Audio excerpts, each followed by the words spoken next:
L'État lancera-t-il un livret bancaire pour soutenir la défense? On va peut-être lancer des produits d'épargne et faire appel en effet à la nation pour financer certains programmes. Moi, je ne l'exclus pas. Le président a parlé pendant plus d'une heure en live pour répondre aux questions des internautes sur l'Ukraine. Pendant ce live, il a montré des cartes pour expliquer un peu le conflit et pour notamment parler de la menace qu'est la Russie pour l'Europe. Puis, il a reçu 7 questions. L'État lancera-t-il un livret bancaire pour soutenir la défense? Et voici ce qu'il a répondu.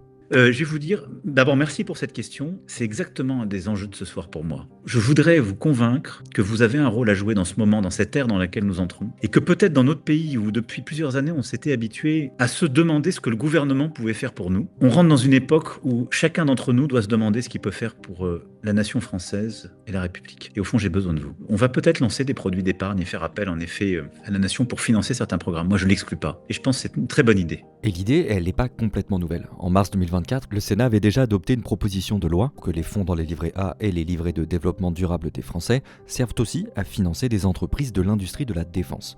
Le texte avait été rejeté par l'Assemblée nationale. Si Emmanuel Macron suggère que les Français soutiennent davantage le budget de la défense, c'est pour une question d'autonomie. En fait, la résistance ukrainienne compte beaucoup sur l'aide militaire américaine.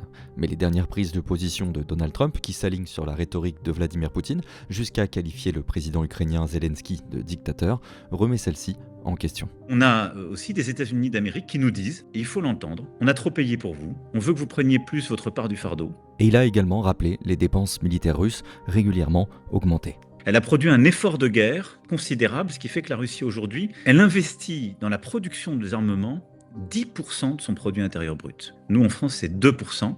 Et on a quasiment doublé notre budget depuis que je suis là. Et la Russie, pour vous donner là aussi quelques chiffres, je vous mets là des chiffres du ministère des Armées, mais je peux vous les dire, c'est 1 300 000 hommes, 8 000 blindés, 1 200 avions de combat, 900 hélicoptères. Et elle continue de produire. Ce qui fait qu'au-delà du théâtre ukrainien, la Russie est une menace pour les Européens si elle continue à être aussi prédatrice. En tout cas, on va devoir monter. Alors, il faudra monter la part nationale, mais on va devoir monter aussi la part en européen. Donc c'est ça qu'on doit regarder pour doser l'effort. Le 24 février, Emmanuel Macron se rendra à Washington pour rencontrer Donald Trump. L'objectif, c'est de le dissuader d'abandonner l'Ukraine face à la Russie. Et donc ce que je vais faire, c'est que je vais lui dire, au fond, tu peux pas être faible face au président Poutine. C'est pas toi, c'est pas ta marque de fabrique. La deuxième chose, je vais lui dire, si tu laisses l'Ukraine prise, la Russie, elle sera inarrêtable pour les Européens, pour tous. Mais elle sera non seulement encore plus forte, elle continue d'investir, mais elle va récupérer l'Ukraine et son armée. Et au fond, nous voulons la paix. Mais on ne veut pas un cessez-le-feu qui soit une capitulation de l'Ukraine.